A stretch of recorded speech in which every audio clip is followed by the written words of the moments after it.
So, good morning, and thank you everybody for showing up at this early hour. So, the tabloid title of this talk is The Rise and Fall of Internet Voting in Norway. And I'm going to tell the story about the Norwegian try to do internet voting right. So how many of you were at Alex Holderman's great talk on Sunday on e-voting in Estonia? Quite a few. So you know already everything about internet voting.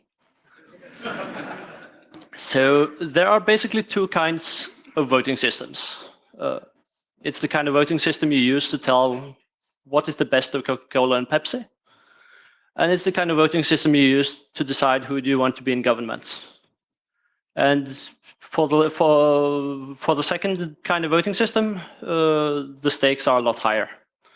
And this is a fundamental democratic ceremony, and it's really important that we get it right and we make sure that it stays democratic and secure and fair. And so this talk is going to be in three main parts. I'm going to talk about the internet voting trial that was held in Norway in 2013. And then I'm going to give the historical background for that trial to try to look at how was it that we did this trial in Norway and what happened afterwards and what was the story. And then finally, I'm going to talk about my own work auditing the crypto implementation used for the voting system. And so there are really three main points to take away from this. And I think the first point is that even though internet voting is scary and something which I think we don't want, the Norwegian trial really tried to do it right, in the sense that they wanted to make it, they wanted to conduct a really open trial and be very honest and upfront about what they were doing. The second point is that this kind of event is not only about technology, it's also very much about politics. And you find that even though the hackers are saying internet voting, no, we don't want this, there are a lot of other forces in play which shape what's actually going on. And so you might want to ask, why would anybody want to do internet voting at all?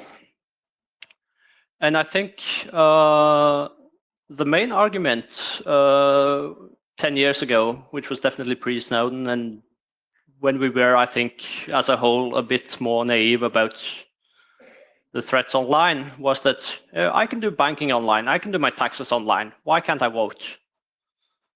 And so some of the formal goals of the project was to improve accessibility for marginal groups and to make the voting experience better for people who are not voting in their home location, such as students. And at the beginning of the trials, they also wanted to increase turnout, but internet voting in the experiment didn't really seem to have an effect on that. And finally, I think that from a purely technical or scientific point of view, this is kind of an interesting challenge. So we want to learn something about if we try to do this, what are the actual roadblocks, both technologically and from a democratic point of view. And so I guess some of you might wonder, who is this Tor guy and why am I here speaking about this? Well, I did a PhD in cryptography quite a few years ago. I'm working currently as an IT security consultant at a security company in Oslo, Norway. And this is my 6th time at CCC. Actually, I've been playing with computers since forever. I got my first Unix account when I was 4 to play NetHack. And I guess I sort of stayed along those lines for quite some time. My own role as regards to internet voting in Norway is that I've not been a part of the voting project, but I did this crypto audit for them in 2013. And because the project has been so open, everything I'm saying here is based on public information, but some of it is subject to my own interpretation or understanding based on the fact that I was outside the project itself. So, Norway. I guess not everybody knows a lot about Norway. It's up here. It's a northern European country. It's quite small, 5 million people.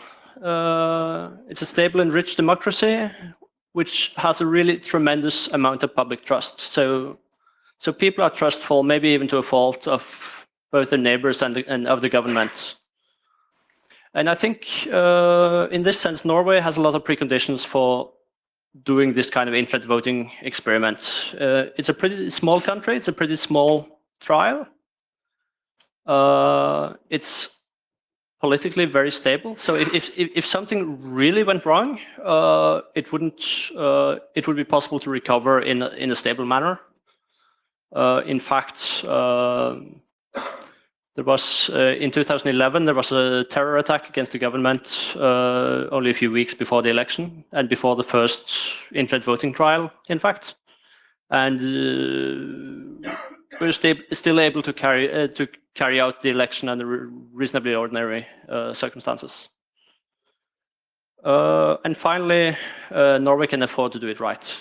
And I think these are really preconditions for a successful experiment. So if anybody is able to do internet voting, it should be us, right? And so the overall concept for internet voting in Norway, this is not electronic voting machines, it's online voting from your laptop, from your living room. And so as a voter, you are able to log on and vote online as many times as you want. And the internet voting is only done before election day. And on election day, you can go to a polling place and you can vote physically as well. And the system is integrated in such a way that only the last vote counts. And this is meant as sort of one of the main anti-vote selling, anti-coercion techniques in this system. That even if somebody forces you to vote for whatever, then you can go and you can vote again, either online or at a polling place. The second idea here is that you use a fancy cryptographic protocol which you try to say something fundamental about. So you're trying to get some pretty strong guarantees that the core protocol you're using is actually sound and does what you want. And the system was designed, at least in principle, to give end-to-end security, which meant that you were supposed to have no trust between each element in the processing chain of a vote, and you would use cryptographic proofs to link everything together. And similarly, there was quite a bit of separation of duties, such that the fact that encryption keys were split in half and given to two different people, so that they would both have to collude to use the key. The final part of the concept is that the voters get some out-of-band feedback about the result of their online vote, which the voter, but only the voter, can use to verify that the vote posted online was the vote that he intended to cast. And so this sounds pretty reasonable, I guess. But then you get into the technical details. And so for a voting system, you want strong authentication because you want to know who voted. And you want to be able to make sure that people voting multiple times are matched up correctly so that you count the right votes in the end. So the authentication system needs to be secure. And then at the same time, you want to have anonymous ballots. So you should be able to link the vote over here with the person who cast it online. And the third requirement is that you want to be able to verify afterwards the result of the election. And so those three requirements are actually kind of opposing each other, because it means that you need to have some sort of separation between the different processing stages in such a way that you can't link this together again. And there's really a fourth security requirement, which is not clearly stated here, and that's about verifiability. And what does that really mean? Because in a traditional paper ballot vote, there is a lot of weaknesses, limitations, and there's quite a high cost of running a paper election. But the threat model is pretty well understood, and it's got high legitimacy. And you can more or less explain to a 5-year-old that, yeah, you are putting ballots in this box here, and it's locked, and then people from different parties come and count it together, and so they make sure that there are checks and balances, and there are a lot of people involved in making this happen. And realizing that kind of requirement in an electronic high-tech system using fancy crypto is kind of hard. And I think that's really one of the fundamental challenges about electronic voting and internet voting, is that you need to make it so transparent as you possibly can, and I'm not sure we know how to do that yet. So there's a fourth security requirement on the list here, which is the ability to detect attacks. And one of the main goals of the internet voting pilot in Norway was that even if there is some kind of attack on the system, then at least if it's affecting a lot of votes, then we need to be able to detect it. And we might be able to live with the effects of some kind of small-scale abuse, in the sense that below a certain threshold, that might be unavoidable no matter how you implement an election. But we should be able to detect any kind of large-scale fraud attempts, and if necessary, just rerun the election a few weeks later if there's found evidence of some kind of large-scale abuse. And so I think already at this point we realized that if for an internet system, we are probably not going to be able to make it 100% bulletproof. People are going to have malware. People are going to get hacked. But at least at some level, it should be possible to detect anything going on. And so there are also quite a few counter-arguments against indirect voting in particular, and I guess also electronic voting in general. Transparency and verifiability, as we just talked about, is difficult to solve. The main argument in the public debate in Norway has been around coercion and the fact that you are voting in an uncontrolled environment rather than in a at a public polling place in a closed booth. And there's also been a claim in the public debate that internet voting debases the ceremonial aspect of going to vote. And I don't know if I don't know how widely that applies, but at least for some people, going to the poll is this democratic ceremony that they value quite highly, and basically being able to vote from your sofa is undermining that. And that's, I think, also a fair argument. In the initial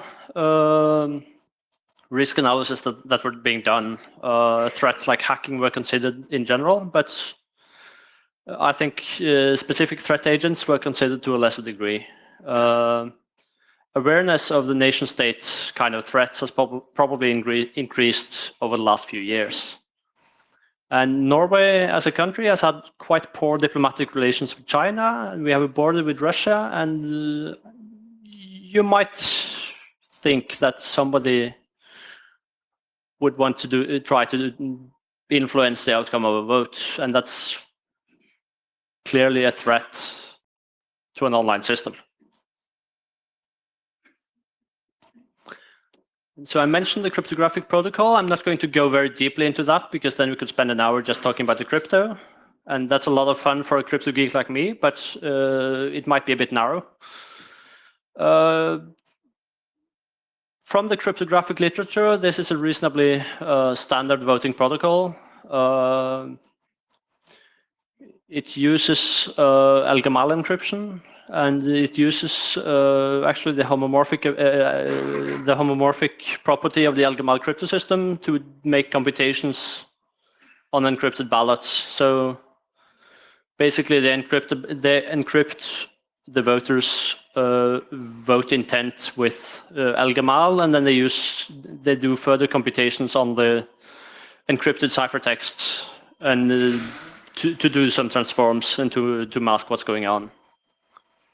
And then between each step in the processing chain, the system uses Schnorr signatures or Schnorr-based zero-knowledge proofs to ensure that everything is correct. And then there's a mixed network at the end, which is used to basically separate the voter from the ballot. They also use Shamir secret sharing to split encryption keys, again to make sure that multiple operators have to collude, that you don't have a single operator who sits on the key. And the protocol is pretty well described. It's been analyzed by Christian Jøsten in some public papers. There's nothing really bad there. I think it's a good protocol.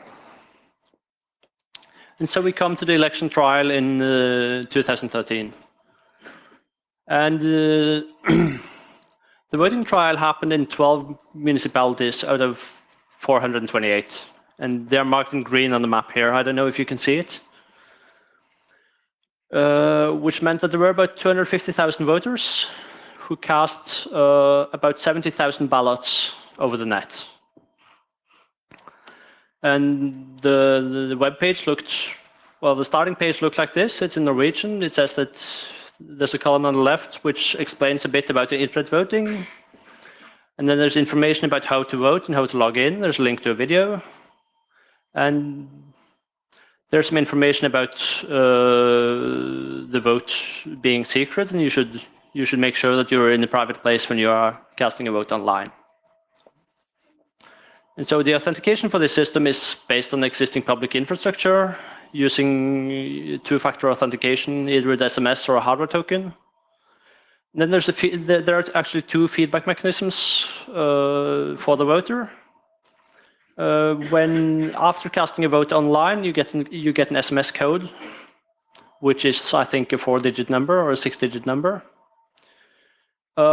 which you can verify against a list of codes which is written on your voting card, which is a card that you get in the mail. And so this link here is actually one of the fundamental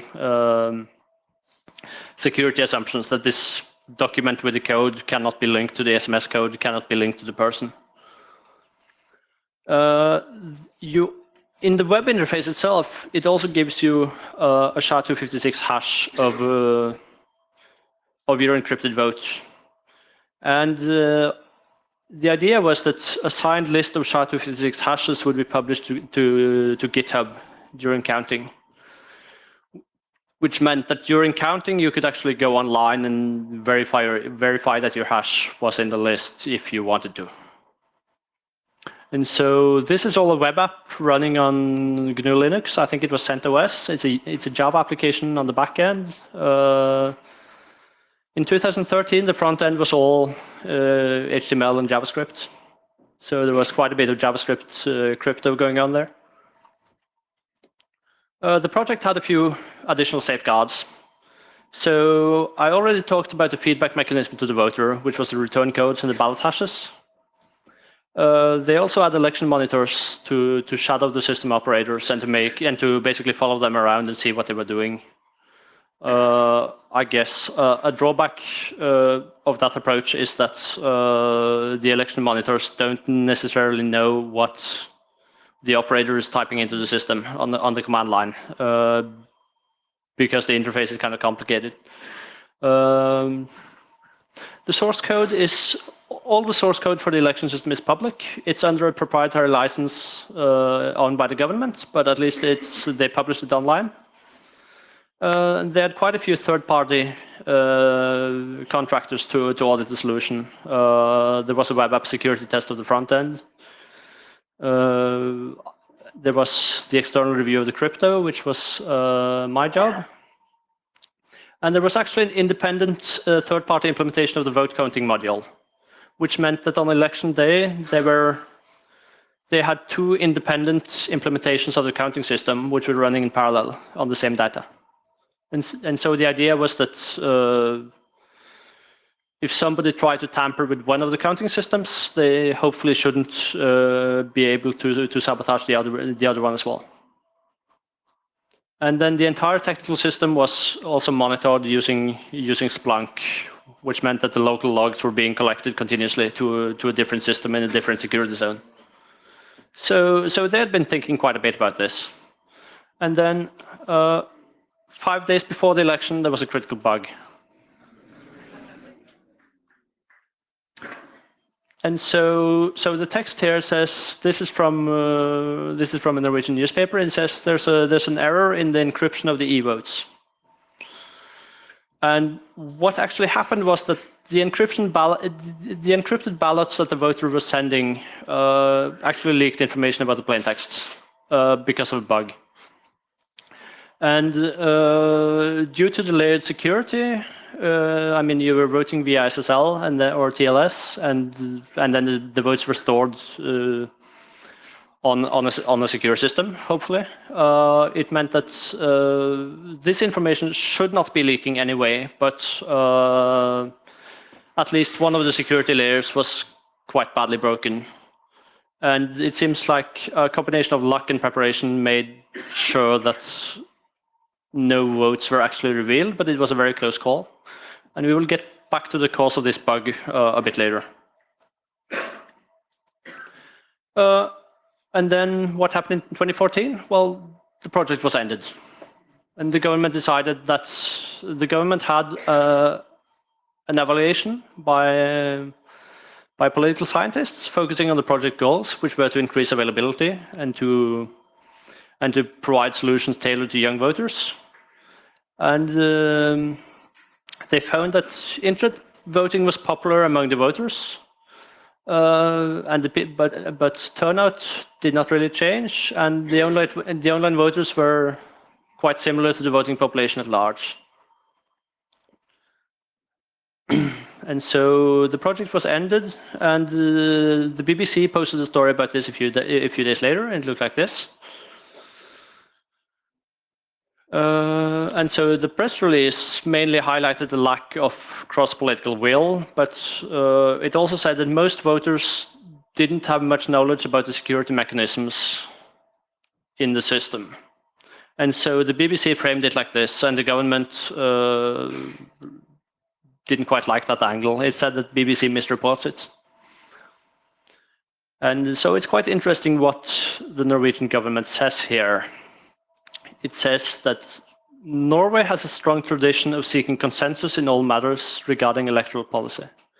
Due to the lack of broad political will to introduce internet voting, blah, blah, blah, blah, blah, the government decided not to continue expending public resources on the pilots. And I think that's actually a completely honest statement. That in the sense that internet voting was kind of controversial among the different parties. But there's also a very important subtext here, which is that after the 2013 elections, there was a change of government. And so in 2014, when the evaluations were complete, the main champions of this project were out of power. And so lack of broad political will, that's completely true. But I think it's also important to note that it's also very politically expedient. Like, why do I want to spend money on my predecessor's expensive pet project? And that has nothing to do with technology, and it has nothing to do with sort of the facts of the trial, but it's convenient. I mean, you can just throw it under the bus because you have a nice excuse and you can use the money for something else. And so the next thing I'm going to look at is how did we actually get to this trial in 2013. And so this timeline here is not 100% exact, but I think it's close enough to paint a picture of what's going on. So actually in 2004, the government at the time started doing a feasibility study about electronic voting and online voting. But there wasn't really any huge enthusiasm, as far as I know, about doing anything more about it at that time. Then in 2005, there was a parliamentary election and there was a new government where some of the parties in that was a coalition government of 3 parties, and at least some of the parties were quite keen on internet voting. And then the ball sort of started rolling. They got some champions in government, and they got this feasibility study back a year later. And so there was a project organization, and everything went from there. So I've been digging a bit in the electoral manifests from 2005, and at least one of the parties said, quote, "It must be easier to vote. Students and pupils must be able to vote on the place that they are studying, and it must be open for electronic voting over the internet," end quote.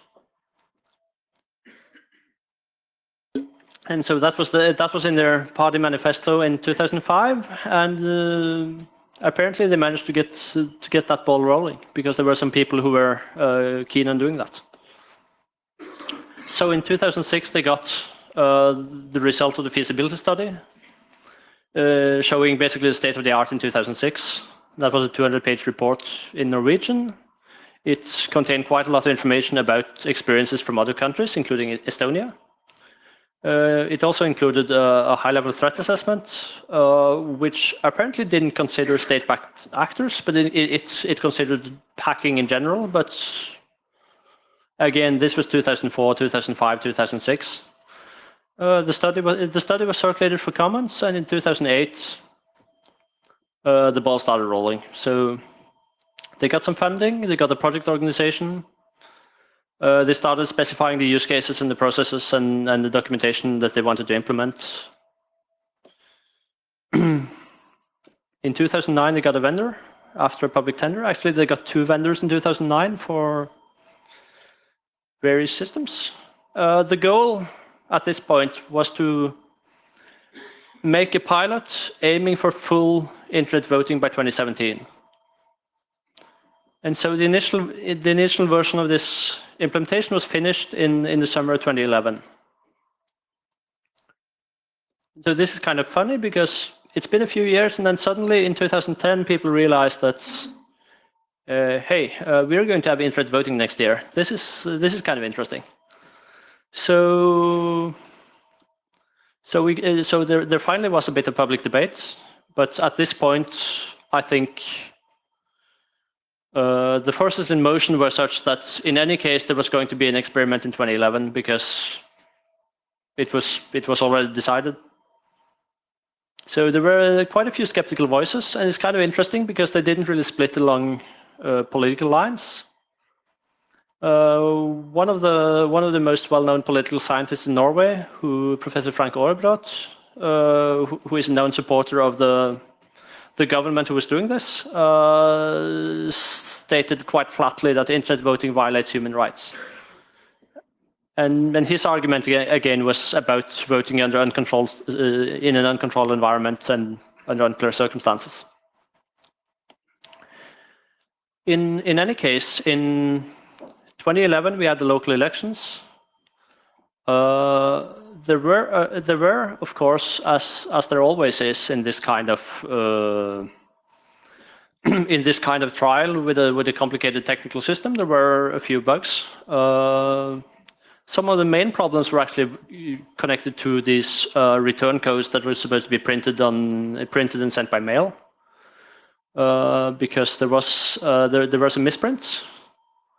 And there was also the fact that this terrorist attack happened 6 weeks before the elections, and actually meant that the servers that were running the trial election were actually closed off as part of the crime scene, which was kind of inconvenient because they needed to get to the servers.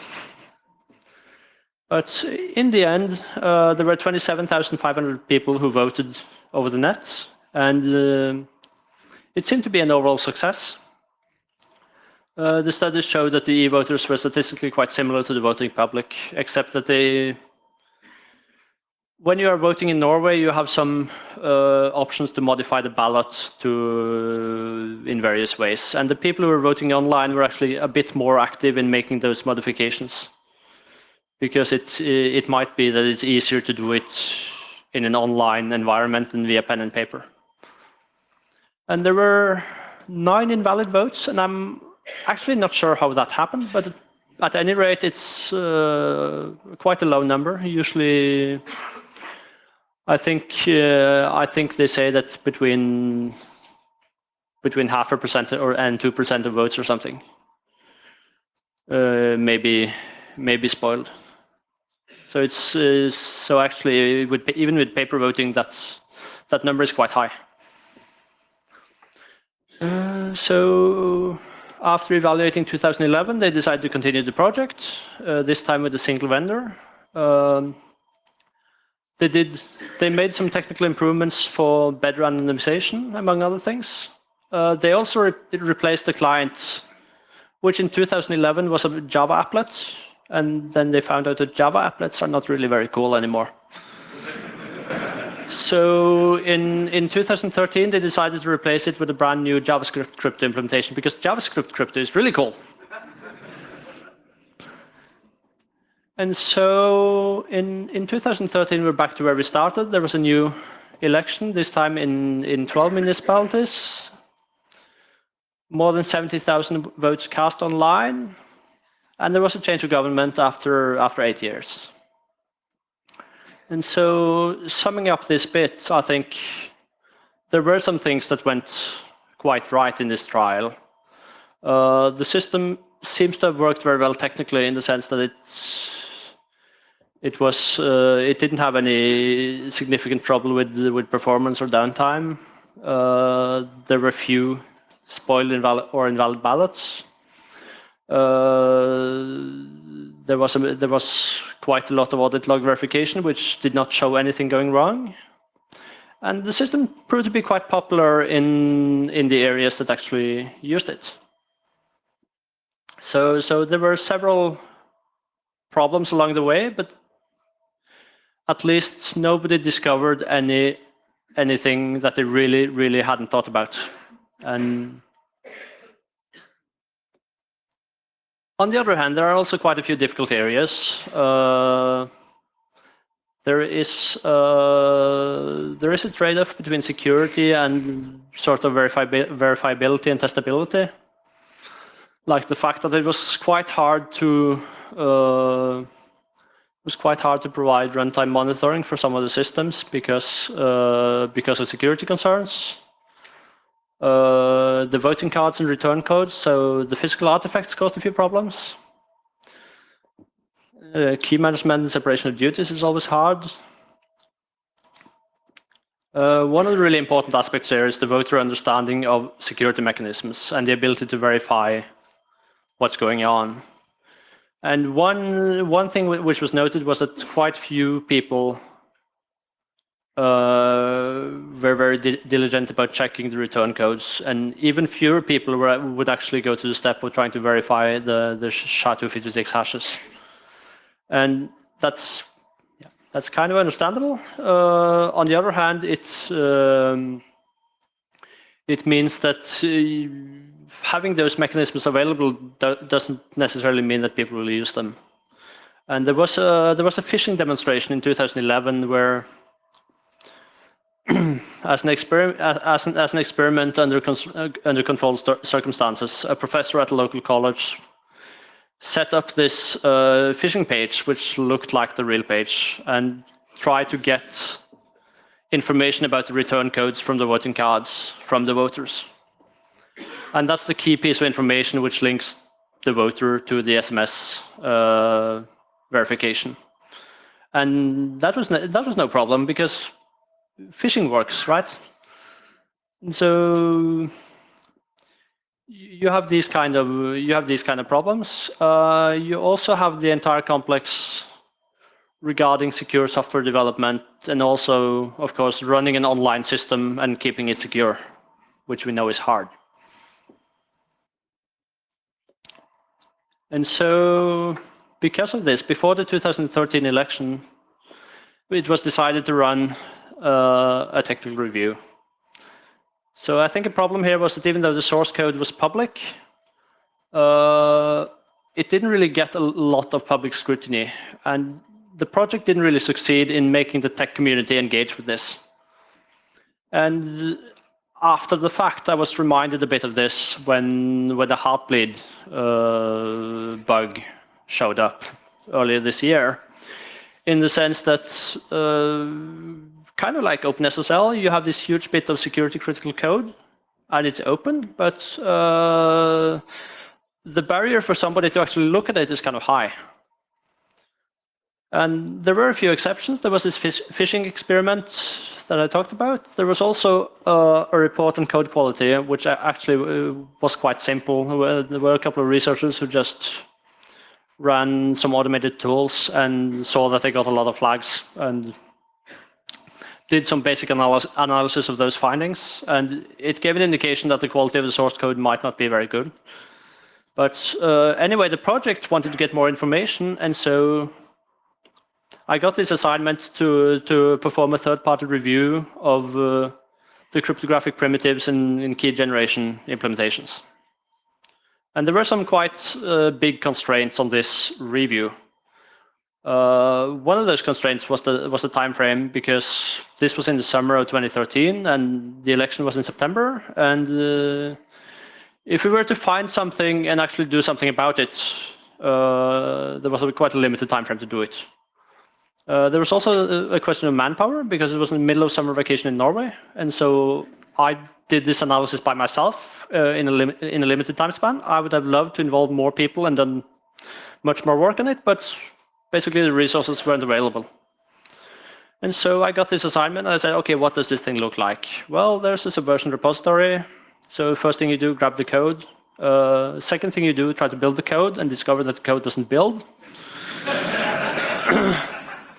And apparently there were also some uptime and availability issues with repository, because this was clearly not a main priority to keep online. It was online, it was nice to have online, but also because of the limited interest, that wasn't the main focus, and particularly not in the middle of summer.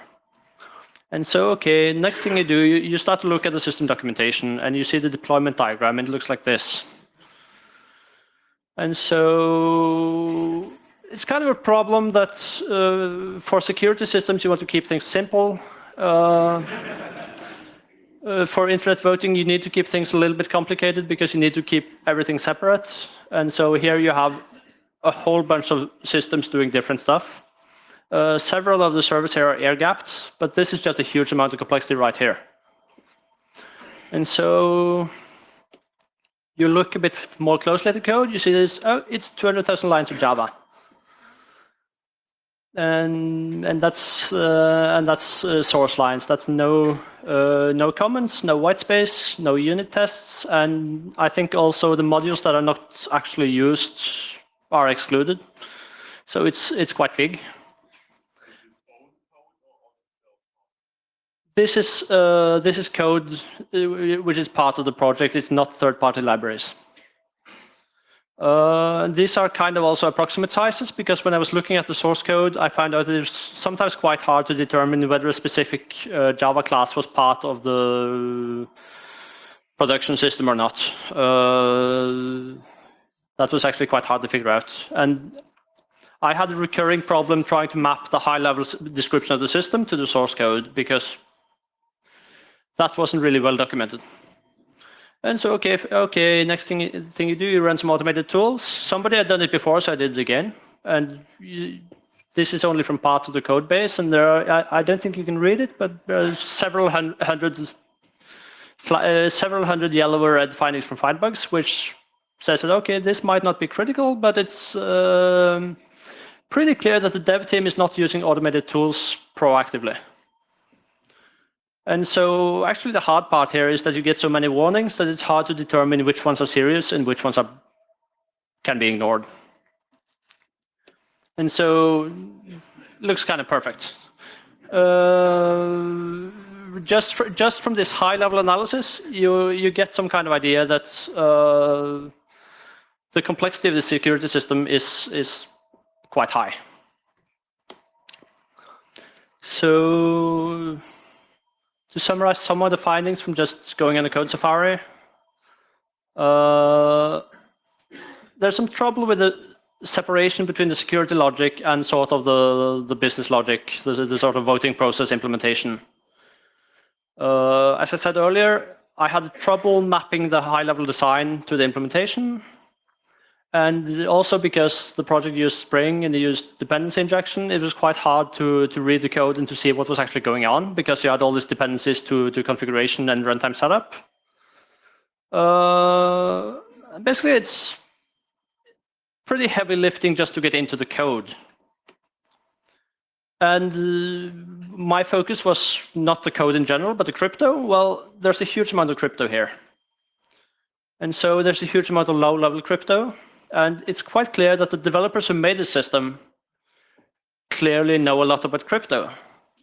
But the problem is that when you have this sort of copy and paste development and you have code all over the place, it's not consistent. And it makes it very hard to audit. It makes it definitely very hard to verify anything. And you get this separation between the system, which is either obviously secure or not obviously insecure. And so one of the examples was that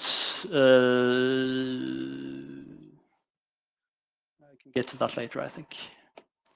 There was also kind of this sort of enterprise software syndrome. I've been working on quite a lot of big enterprise software projects, and this looked suspiciously like one of those. And so it's difficult to establish and enforce sort of technical quality metrics in these kind of code bases, and it's kind of unclear what are the appropriate quality and assurance levels for critical code. So looking at some of the bugs. So this was some code in a method called cipher symmetrically, which was used to password encrypt the security token for export to disk.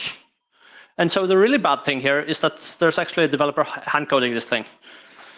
And there are some kind of strange things here, like they're using PBKDF2, which is, well, it's more or less what you have available in Java. So I guess that's reasonable, even though you might have liked something else. Okay, they're using counter feedback mode with AES. That's kind of interesting, but it's not illegal. But they have a PBKDF2 iteration counter 2, which is kind of bad. You should use something like 10,000. So which means that the passwords would be quite a lot easier to brute force than they should be. There's also this factor that they were using a static IV, which meant that basically the encryption was not, the encryption was really not secure, because you really shouldn't be encrypting with static IVs.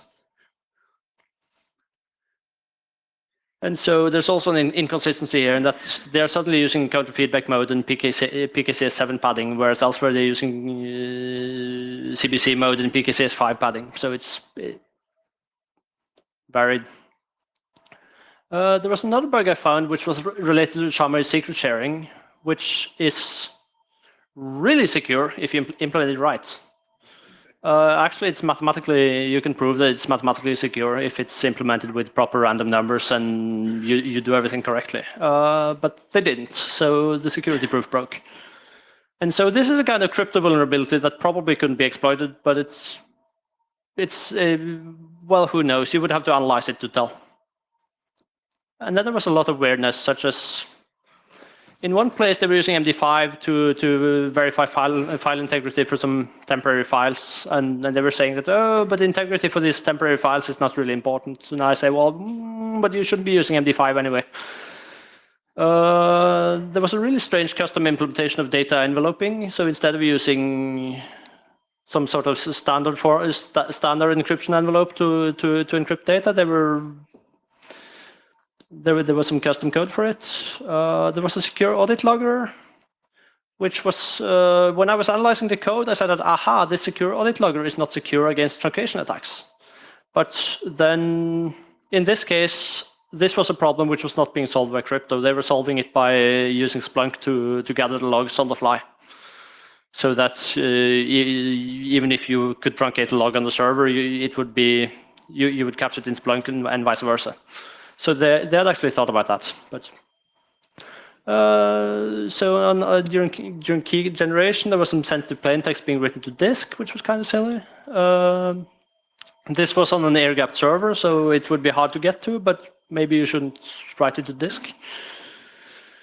And there's this thing about secure random not being explicitly initialized, so you need to trust that your OS and your Java implementation is set up correctly to use something sensible. And then finally, there was this critical encryption bug, which I mentioned, which actually hit the real election. So this was actually in the JavaScript crypto client, which was not something I audited. But quite honestly, I wouldn't have found this one even if I audited it. But it's kind of like a Debian random bug in the sense that you got really poor random numbers. And so what it meant was that about 30,000 ballots were encrypted with the same randomness instead of unique randomness, which was kind of bad. And it was actually caught by the team who were implementing the redundant ballot counter because they were using the system to generate some test data, and then they were finding that this test data looks suspiciously similar to itself. So wrapping up, some thoughts. The stuff I did here was just a pure source code analysis, and so the system is really too complicated to verify that way. So to do a more realistic test, you should really be interacting with the running code and trying to figure out which interfaces you can play with. And so I don't actually think anybody tested the sort of resilience of the backend systems to malware infection or other kind of intrusion. There were some. So the project talked about the fact that if they wanted to run this on a national level, they wanted to have common criteria certification. But for the pilot, they prepared some documentation, but they didn't go through the certification process. There was also trouble with late code delivery and lack of a proper freeze and stabilization period, which was also criticized by the OECD election observers. There's also the question about how to involve the tech community. And I think part of the problem is the common reaction, myself included, that no, I don't want to look at this. I don't want to engage with this kind of project. But it also means that there's quite a high barrier to entry. Even for techies, if you wanted to try to get into this, it really takes a lot of time and a lot of work to understand what's going on, and that's hard to deal with. So there's a question if the project in some way could have improved the incentives for people to participate. And there's also, I think, a bit of a cultural and language barrier inhibiting foreign interest. So even though the source code documentation is in English, a lot of the discourse and context and analysis is in Norwegian. And Norway is a small country, and people don't necessarily follow what's happening in Norway. So I guess it's also slipped under the radar of quite a few places. And so it seems like this is the end of internet voting at Norway for now. And as a security expert, electronic voting scares me. And at the same time, I have a little bit mixed feelings about this, because this was really, I believe, a good faith attempt at getting it right. And we now have a lot. We've now lost the knowledge and the expertise and the working organization who were working on this project. And actually preparing this talk, I was finding that a lot of the links and a lot of the documentation was getting harder to find because of link rot. And obviously, technology marches on elsewhere. We have electronic voting rolls in Norway, and there's an electronic system for scanning and counting votes. I don't think that's been very heavily analyzed by the security community yet. It probably should be. And internet and computer voting is on the agenda elsewhere as well. And so that's it from me. I'd like to thank you all for coming.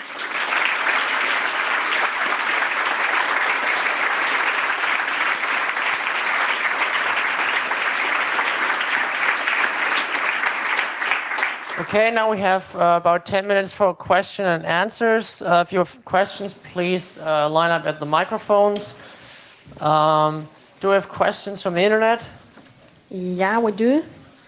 The voter is given a receipt after casting their vote. Does this receipt change when casting a vote again in the same election? And if so, does this not open up an opportunity for vote selling? So the question was whether the return codes which were sent by SMS would change during the election and whether that would open opportunities for vote selling. And I don't actually know. I actually haven't seen these voting cards because they were only given out in the municipalities where they had a trial. My understanding was that there was a unique random code for each party on the ballot corresponding to that voter, which you would get by SMS, and then you could verify the SMS with the paper. And I haven't really spent a lot of time thinking about vote selling scenarios related to that. I guess the main safeguard is that you could always go and vote on election day on paper as well. Okay, those who are going out, please be quiet so that the question and answers can be understood. So, question from microphone 2. Did online voters vote for different parties compared to offline voters? Because this might explain the cancellation of the project. The question was whether online voters voted for different parties than the offline voters, and as far as I've been able to determine, the answer is no. Statistically, it was very similar, both on the national level and locally in the different municipalities. So there didn't seem to be any differences that weren't explainable by other statistical factors. Okay, question from 1. Yeah, I'm just wondering was there any attempt, or what was the procedure when the tenants were selected in the the process for selecting who should make the system, as to vetting who was programming and so on. I mean, the persons involved, was that a factor in the selection process, or because you could say that, well, this is a pretty sensitive system. You're handling sensitive data, and the security services might want to look into who is actually programming, because finding that row in the random number generator would be easy to sneak in if you know what you're doing. So the question was whether there was any vetting of the companies doing the software implementation or the people doing the software implementation. I don't know. Actually, the main company implementing the solution was not Norwegian, but I'm not going to name names there. But it's all public. You can find it online. But I'm not going to name names. But whether the National Security Services did any kind of vetting, I don't know. I know that during the tender process there were 5 companies bidding for this contract, and I'm sure I hope that they thought about that angle as well, but I don't know anything beyond that. Okay, question from number 3. Hi. First of all, thanks for the talk. That has been really interesting. I have one question. You mentioned that there are 9 invalid votes. When I get a paper ballot, I can, willingly make an invalid vote. The 9 votes, were they invalid because of nobody knows technical bugs, or invalid because of someone voluntarily made like 3 crosses instead of 1 cross? The question was about those invalid ballots in 2011. That's a very interesting question. I don't know. I also didn't find any numbers for 2013 regarding whether any ballots were invalid. I'm really not sure what happened there. Okay, thank you. Okay, one question from the internet. Was there any studies of users or voters of the understanding of the security mechanism? Also, are there any reports available in English? So the question was if there were any user studies regarding the security mechanisms, and also if there were reports available in English. I think the answer is yes to both of those. Most of the technical documentation about the system is available in English, and also regarding the political science angle and the user studies, I think it might not be available in English. I know that there were several user studies and user testing and various polls of user behavior regarding the verification mechanisms,